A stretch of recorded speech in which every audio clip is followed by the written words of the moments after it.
A single line of ink can change royal history.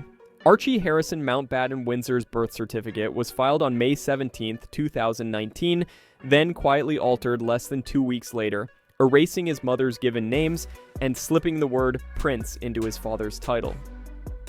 2 years on, his sister Lilibet Diana's US paperwork reversed the pattern. Meghan used her full legal name, yet Prince Harry appeared only as the Duke of Sussex, His Royal Highness, no first or last name in sight. Why does that matter? Because in courtrooms from London to Los Angeles, parental rights, citizenship, and even a throne can rest on what's written or missing on a line-marked parent.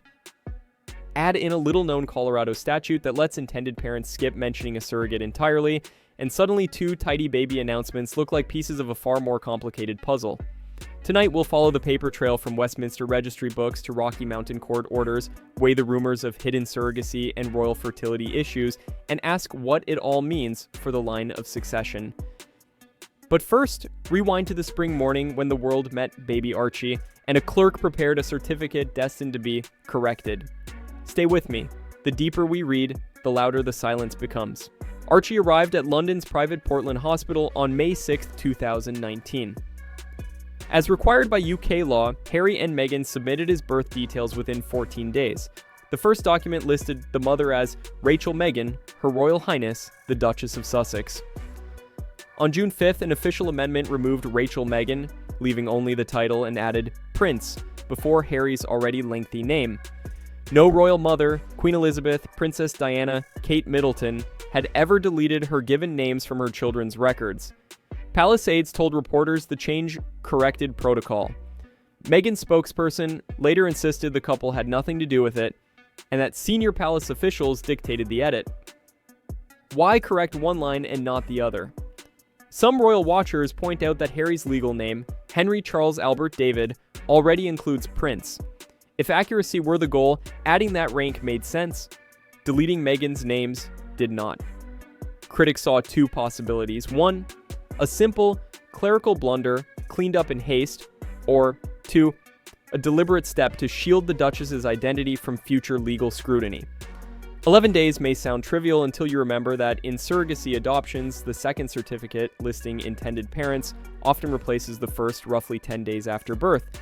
In other words, the timeline matches standard surrogate registration practice, even if no surrogate was acknowledged here. The palace brushed off that coincidence, skeptics filed it away. Next, we fly 5,000 miles west, where another certificate would raise a new question. Can a duke be a dad if the state says titles don't count?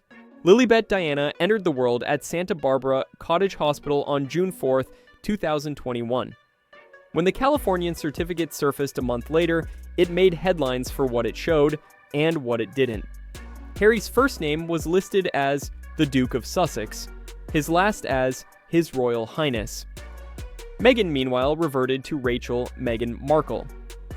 Occupation lines were blank. California doesn't ask. Unlike Britain, the United States doesn't recognize peerage.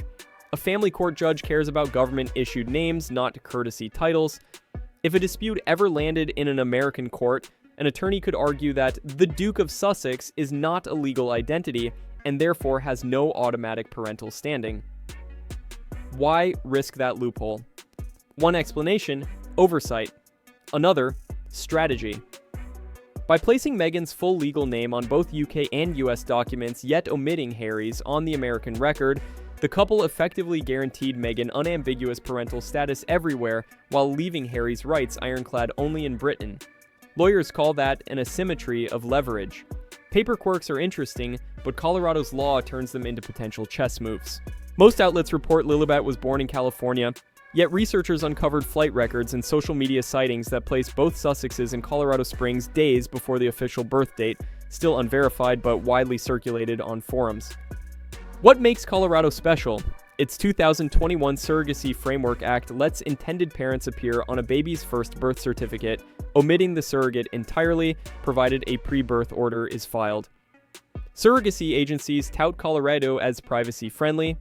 Your names go on the certificate from day one, the carrier's never public, explains American Surrogacy.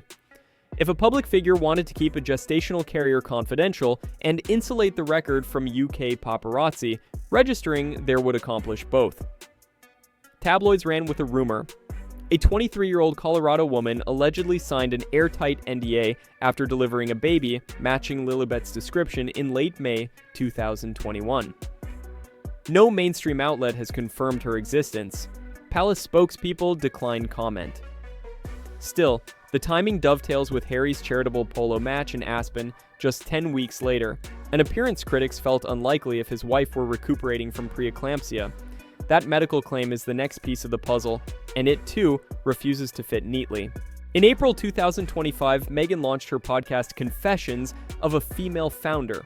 During the premiere, she revealed she'd battled postpartum preeclampsia after Lilibet's birth, calling it scary and almost life-threatening. Preeclampsia after delivery often requires hospital readmission, strict monitoring, and weeks of limited activity. Yet paparazzi photos showed Meghan strolling Montecito trails less than 3 weeks postpartum, and Harry swinging mallets in Aspen 8 weeks later. Doctors note that rapid recovery isn't impossible, but it is rare and raises eyebrows when paired with already unusual paperwork. Critics argue the mismatch strengthens the surrogacy theory. Supporters counter that outsiders can't judge private medical timelines. The public is left with images that contradict narrative and unanswered questions ferment in that vacuum. Those questions multiply once decades-old whispers about Prince Harry's childhood health re-emerge.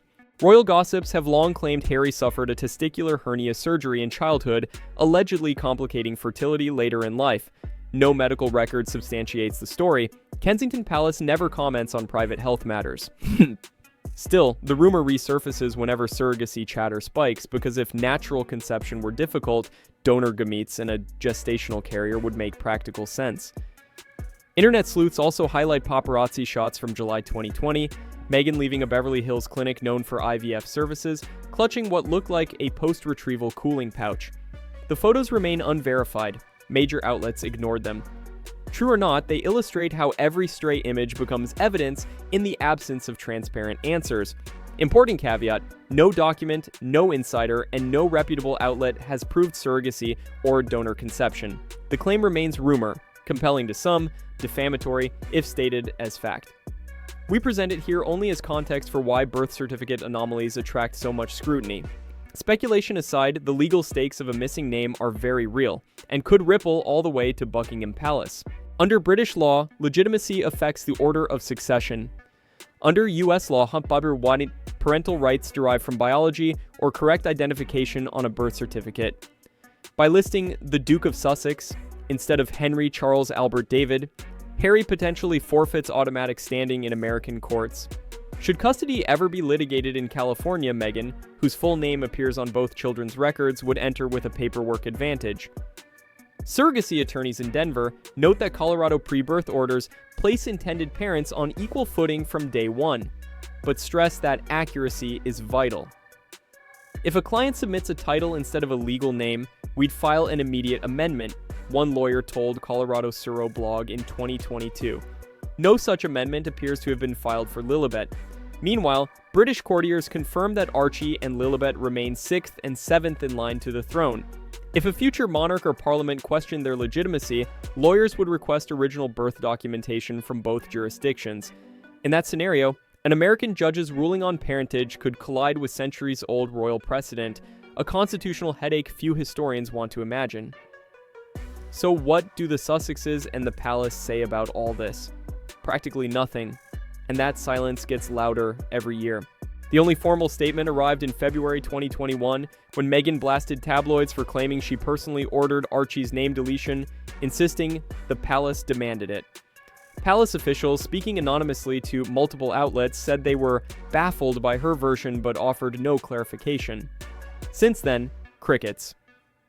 Freedom of information requests for Archie's amendment paperwork are denied under privacy exemptions. California's Department of Public Health refuses to release Lilibet's final certified record, citing state law. Every gap fuels another theory: secret NDAs, silent surrogates, strategic custody positioning. The result? A digital rumor mill spinning faster than any Kensington press office can type. Hashtags trend, Reddit threads spiral, and every time Meghan or Harry grants an interview about living authentically, skeptics call it proof of the opposite. Which brings us back to the paperwork still locked in two filing cabinets 5,000 miles apart. Archie's amended certificate, Lilibet's title-only father line, Colorado's surrogate-friendly statutes, a podcast confession of severe complications followed by brisk public outings, none of these details standing alone prove misconduct. Together they form a mosaic whose missing tiles look purposeful. Maybe the Sussexes are fiercely private parents protecting their children from a predatory press. Maybe they're architects of a plan designed to maximize control should their fairy tale marriage sour. Or maybe the truth is something far simpler, buried beneath layers of clerical jargon and royal tradition. What's undeniable is the power of records. A clerk's keystroke can determine citizenship, custody, and, yes, the future of a 1,000-year monarchy. If ever a court, a government, or the crown itself demands clarity, the answers won't come from palace PR or YouTube commentary. They'll come from certified papers, embossed seals, and the mundane language of vital statistics law. Until then, one fact remains. The story behind those missing names is unfinished, and unfinished stories have a habit of rewriting history when the final page finally surfaces. So, what do you think lies beneath the ink? Drop your theories below, because the next amendment, the next leak, or the next silent refusal could arrive any day, and when it does, the royal narrative we thought we knew might have to start all over again. And subscribe so you don't miss any other celebrity gossip.